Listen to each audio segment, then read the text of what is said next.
শুভ জন্মদিনের ব্রেকফাস্ট বানাতে বানাতে আমি উমা চলে এসেছি। তো কি বানাচ্ছি, ছোলার ডাল, মটরশুঁটি, ঘি দিয়ে এখানে।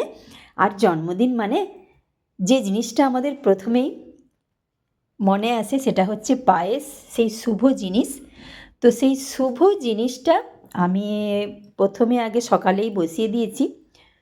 তো গোবিন্দভোগ চাল আর কাজু বাদাম বেশ খানিকটা ঘিতে ভেজে নিয়ে গরম জল দিয়ে চালটা সেদ্ধ করতে দিয়েছি। সেদ্ধ হয়ে গেলে দুধটা দেব।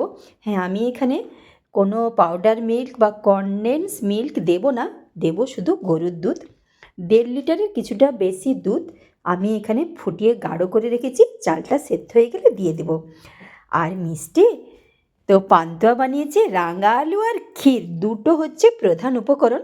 গ্রাইন্ড করে নিয়েছি, তারপরে বেশ খানিকটা গাওয়া ঘি আর 1 চামচ আটা। আমি এখানে কোনো ময়দা, কর্নফ্লাওয়ার বা বেকিং পাউডারও দেইনি, কারণ বেকিং পাউডার দিলে জিনিসটা এতটাই নরম হয়েছে ছেড়ে যাবে।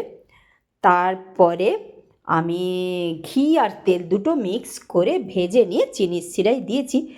তো গতকাল রাতে বানিয়েছি, তো বেশ কয়েকটা কিন্তু খেয়েও ফেলেছি। তো ভীষণ সুন্দর হয়েছে জিনিসটা। পায়েসটা আরেকটু চালটা সেদ্ধ হবে, তারপরে দুধটা দেব। আর কড়াইশুঁটির কচুরি বার্থডে বয়ের ভীষণ পছন্দ, তাই সেটাও আজকে ব্রেকফাস্টে রেখেছি। আলু ভাজাও পছন্দের জিনিস ছিল, কিন্তু এতটাই দেরি হয়ে গেছে ঘুম থেকে উঠতে, আর সেটা সময় হয়নি। তো টেবিলে বসে গেছি কিন্তু বার্থডে বয় অফিস যাবে বলে। তো কচুরিগুলো আমি ভেজেই ফেলি। বাকি সব কিছু পরবর্তী ভিডিওতে।